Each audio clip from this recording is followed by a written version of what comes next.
because this is one of the first things that you've said. Yeah. And we haven't found common ground. We don't agree on that.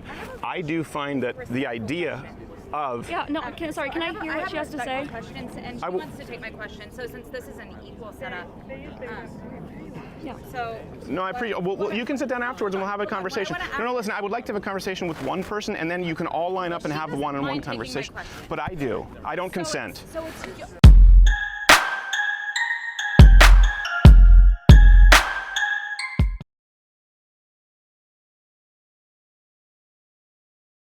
Hey, it's Rachel. Today on Crack Your Bible, we are going to be doing part 2 of the series about are women allowed to speak at church? Now, of course, before we get started, hit subscribe with the bell with the parentheses so you get notified of a new gospel message here on Crack Your Bible. Because, of course, Satan and YouTube, they don't want you to know the gospel, so just jump through their hoops, hit subscribe with the bell with the parentheses, and let's get started. Now, if you haven't already checked out part 1 of this series, I'm going to put a link up here. You need to check that one out first. Just put this one on pause, open a new window, go watch the other one first so that you can understand where we are in this series. Now, we already talked about how there are so many different women prophets and priests and leaders and all sorts of stuff in the Bible. So is it really true that women can't speak in the Bible? Because of course everybody who wants to shut down an argument, oh, women, you can't speak, check out 1 Timothy, or oh, go check out 1 Corinthians 14. Okay, well let's go look into these things. Now, I'm sure you noticed that I'm like all dressed up right now, and if you follow me on, I think just Instagram, I posted this a while back. It is a hairpiece that I made that has to do with the hairstyles of the day when Paul was walking around, because that was 2,000 years ago. And if you're really interested in what women used to look like in the Roman Empire, you can go check out Janet Stevens. She has a YouTube channel where she does hairstyles for ancient Rome. So I made one of her hair pieces. Now, women in Rome and the Roman Empire would dress sort of similar. So rich women would obviously wear jewelry, they would have makeup, and then they would have somebody called an ornatrix, and she would do their hair. She was a slave that would do their hair. And then over everything, on top of all of her clothes, she would wear something called a palla, which was basically like a veil, and it also covered her whole body, and it's kind of like the same thing as a wedding ring today, so it shows that you are married.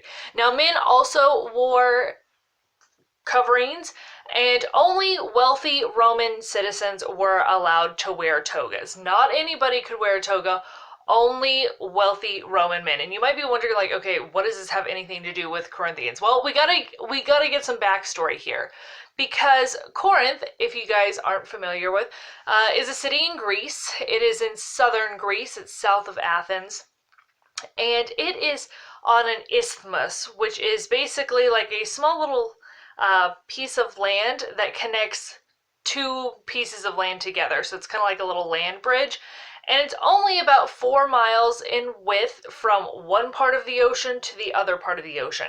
So instead of taking boats all the way around Greece, because remember 2,000 years ago you have wooden boats, you had to stay kind of near the shore, but so that you wouldn't lose all your crew and cargo, because the ocean can be very choppy, especially depending on the times of the year.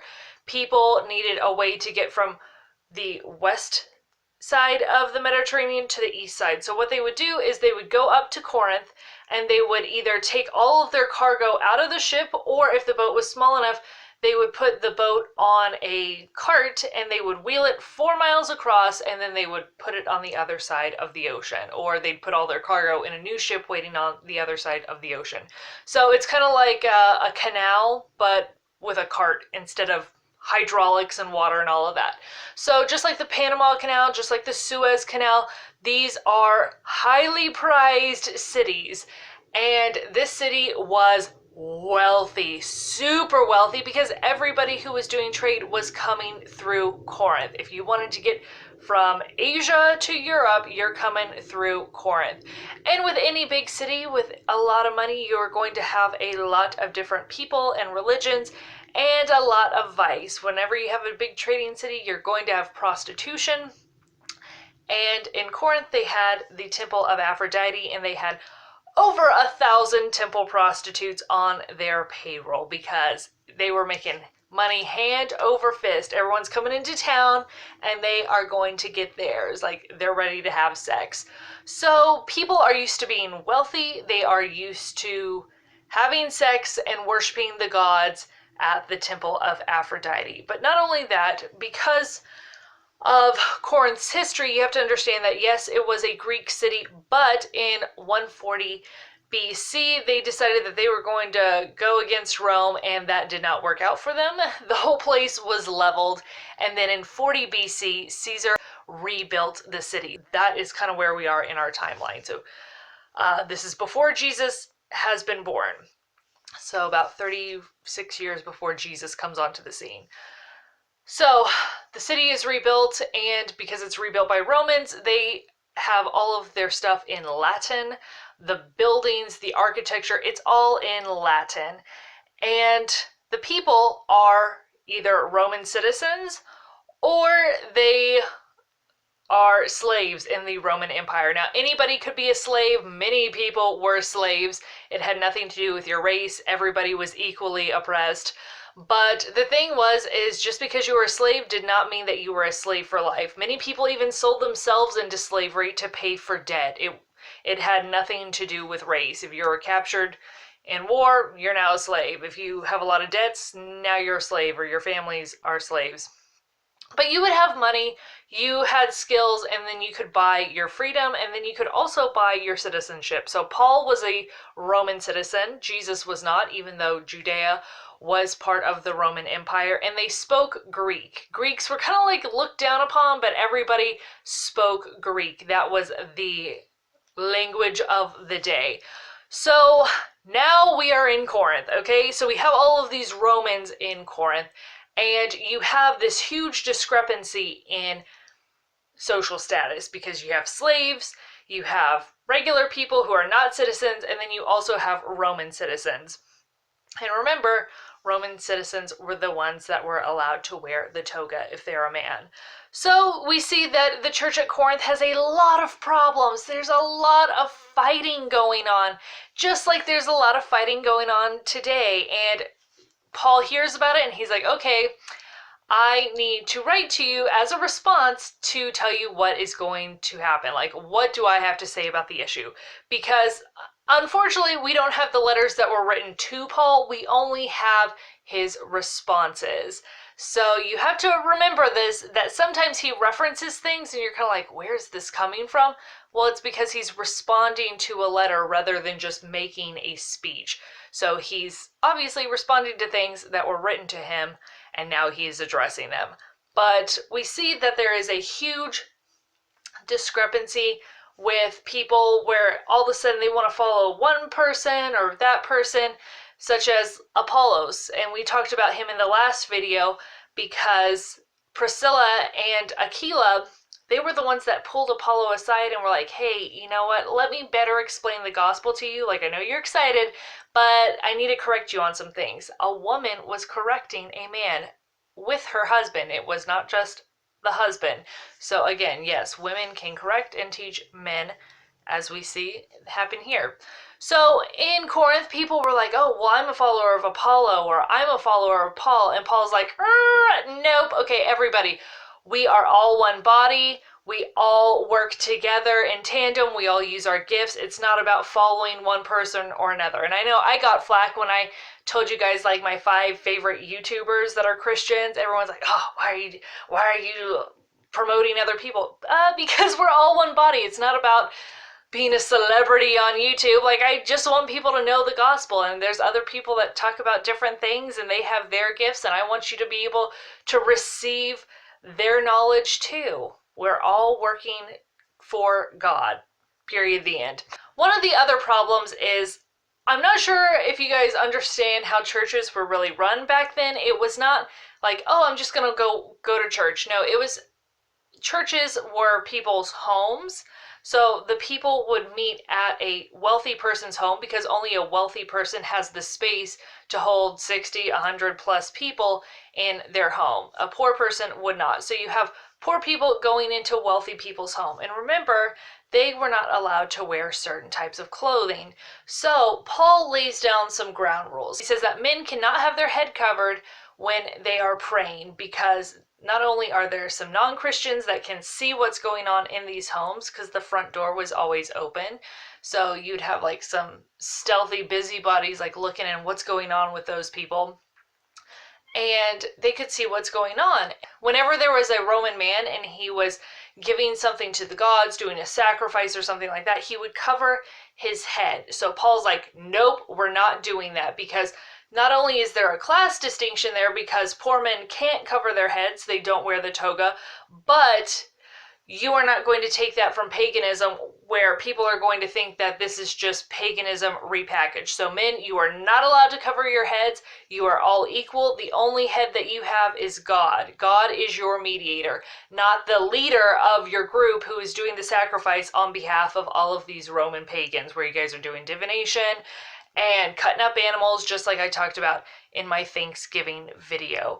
So you can check that out up here or in the description box. But not only that, he said women had to have their heads covered. And you might be like, okay, that's kind of weird. Well, the reason he says that is because the word is ineka, or hine, which means both woman and wife. And here it means wife, because Roman women, when they were married, they would wear the palla. So you can't have a woman who's married and she is going out there looking like she's unmarried. That's improper, and it's going to give the wrong impression when people know that she's married. And then she's going around looking like she's not, and she's in a mixed setting with other men. That could give off the wrong impression for that culture. But not only that, here is where everything kind of comes into being. Like, you have to understand this backstory to understand what he's about to say in 1 Corinthians 14 about women speaking. Because in Rome at the time, you had Caesar Augustus, and then you have Tiberius, and then you have Caligula, and then you have Claudius. And he is the current emperor at the time that this letter is being written. It's about 53 to 54 AD, and Claudius is different than the other emperors, because Augustus wanted women to be very proper and traditional, and he had a problem with his daughter and granddaughter. He had to exile them because they were acting improper. They were having affairs, and they were acting sexually deviant, and he's like, nope, we're stopping this right now. But Claudius marries his niece, and she is like a social justice warrior today. She doesn't need a man. She's not going to be told what to do or anything like that. And she is ready to, well, she's about to kill Claudius. But you see women in that time period are taking after Agrippina, where they're kind of like, well, if, you know, the empress, she can talk back to her husband and she can do this and she can do that, so can I. So you have these women who are acting like her. And we see from 1 Corinthians 11, Paul is telling everybody, you need to be on your best behavior. You need to follow the rules so that nobody falsely accuses you of, you know, practicing paganism with your head covered men. Women, you need to make sure that you have your head covered so it doesn't look like maybe you're prostituting yourself or you're having orgies or anything like that. And if you don't, I mean, you're going to look like a harlot. You might as well have your head shaved, which was the punishment for adultery for women. So he's saying, like, you don't want to look like a prostitute. You don't want to look like a pagan. So y'all need to look like you're on your best behavior. Act right, dress right, because you're a representative of Christ. But that's when we get into 1 Corinthians 14. And we see that aside from the cultural differences, because churches were not at a church building where you have a pastor at the front and he speaks and then everyone sits down and they're quiet. No, it was more like a discussion because you're at somebody's home. So it might be more like your small group. And unfortunately, people don't change. Everyone wants to have the mic. Everyone wants to have attention. So it's kind of erupted into chaos. So Paul is responding how we need to deal with this. And if you read through 1 Corinthians 14, you see that he is saying, like, okay, one person speaks at a time, and that if you all are speaking in tongues, and nobody can translate the tongues, then you need to be silent. You need to sit down and just speak to yourself, because you can't just have people, they're speaking in tongues, blah, blah, blah, blah, and then it's just like erupted into chaos.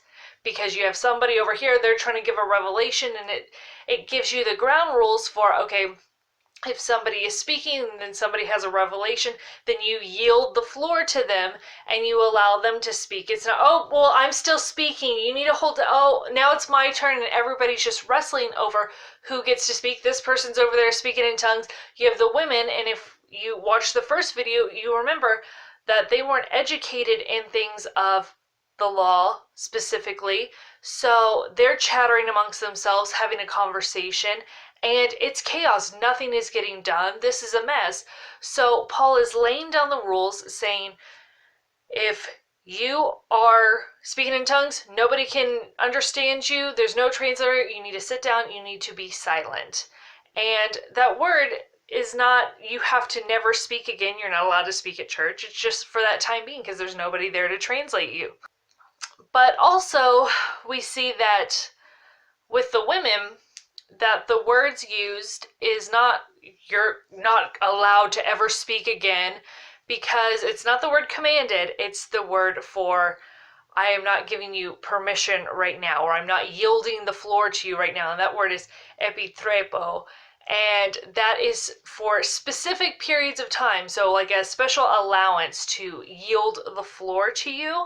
And we see that this is used throughout the Bible, and it's always used in the same context. It's for like a one-off type thing. Like, I'm not going to allow you to do this right now, or I will allow you to do this right now. For example, epitrepo was also used when the demons asked to go into the pigs with the Gadarene demoniac, and Jesus, epitrepo, he permitted them to do this. Now, does that mean every time that there's a pig around, God allows demons to go into all pigs?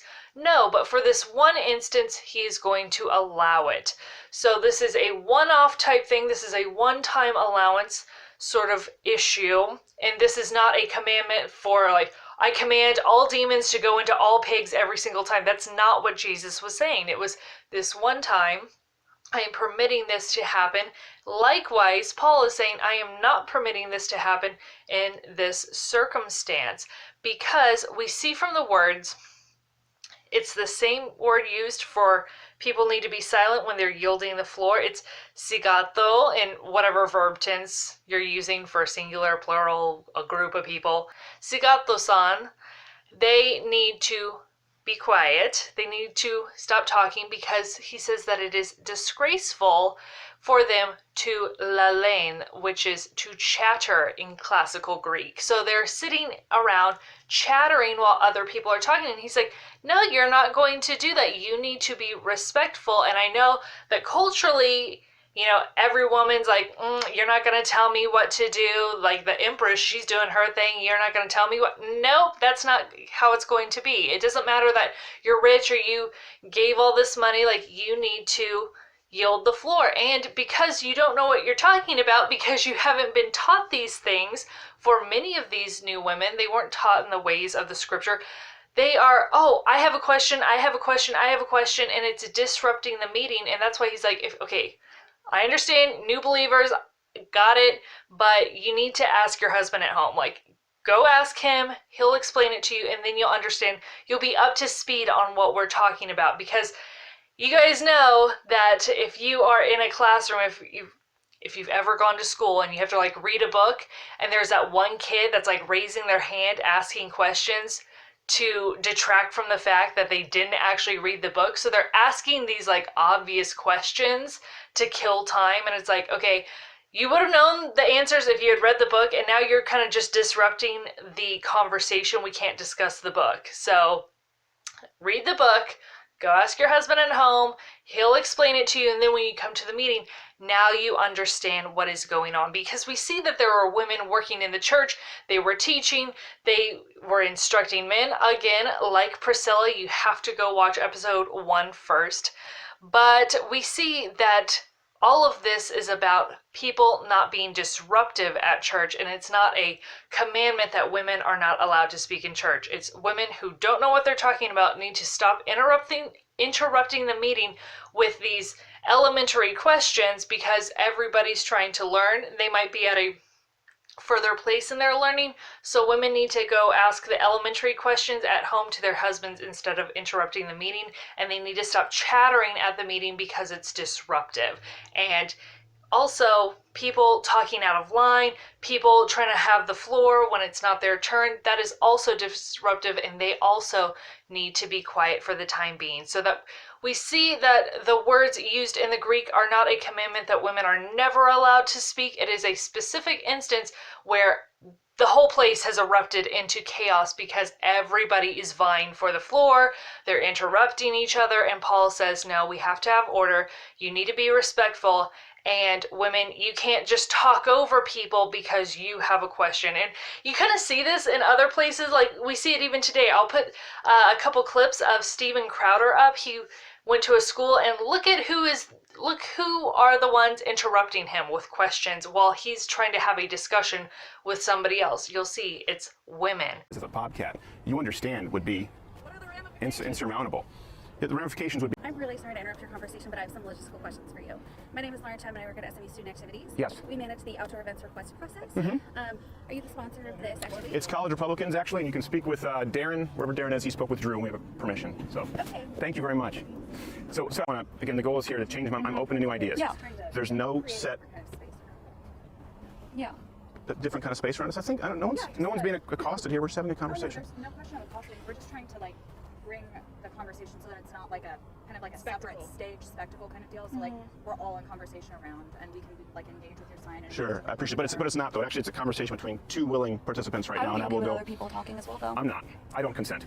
So, this is your setup, and we're supposed to just follow your rules. And yes, when one is invited and we've gotten the proper permissions, and I've said, open campus, a college campus. Sure, it's an open campus. We can actually do whatever we want. You can do whatever you want. You can protest, but it doesn't mean that I'm going to be engaging in conversation with the crowd. Have to be my rules. What's your name? No, that's not incorrect. But I would love to continue my conversation here. So when we talk about gender and sex, right? This is a very new idea. You said in Western society. It's not a new idea. How many genders are there? It comes back to if we're going to change this. So we are sitting here talking about gender. Yeah, so if I were, So as a this is a person- modern theory in the United States, right? Sex and gender are interchangeable. No, I'm going to finish one sentence here, okay? I would appreciate that. You've been very privileged in speaking over me. I'm not convinced, right? The job here is for you to sit down and change my mind. And I think that's very productive for you to do with other people on campus. Right? I don't think this is a way to change somebody's mind. I don't think you want your mind changed. I have had my mind think you want changed. your mind Well, changed. instead of assuming that, how about actively trying to change it? I would feel very disrespected if you, for example, came in bombastically and other people interrupting. I'd feel very disrespected. Can she develop that active violence thing? Like, where does that take us? I do find that the idea of... Yeah, no, sorry, can I hear what she has to say? And she wants to take my question. So since this is an equal setup, so No, I appreciate. Well, you can sit down afterwards and we'll have a conversation. No, listen, I would like to have a conversation with one person, and then you can all line up and have a one-on-one conversation. But I do. I don't consent. So I'll have a one-on-one conversation. Allow her to have the microphone so that it's not just you shoving the microphone in her face. I'm not shoving a microphone in her face. I'm simply holding This it. is what you're doing. So let her have the microphone. But you just said this is not an equal setup. I've paid for this microphone. This is my microphone. So would you like to have her take your place? I would like to finish my thought that you haven't let me finish yet, actually. Okay. What's I hate to ruin your like polite discourse, but you. Thank you. Yeah. Thank you for putting that on display for the whole world. You're fucking scum. Okay. Thank you. Well, she was actually, as a matter of fact, just to clarify, were we talking an act of aggression? Her touching me when I didn't want her to touch me? That's not assault, that's actually battery. Unfortunately, people don't change. People have always been like this.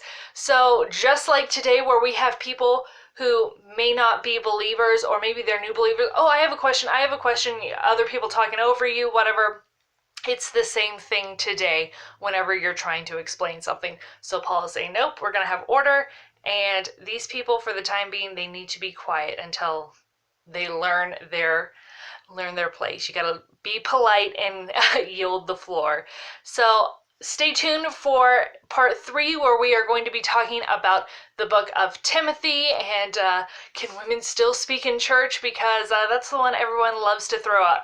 I'm going to put up a playlist over here and another playlist over here so that you can put on the full armor of God, so that you can be ready to share your faith with others, regardless if you are a man or a woman. So I would love it if you would like, subscribe, and share, and I'll talk to you later. Bye.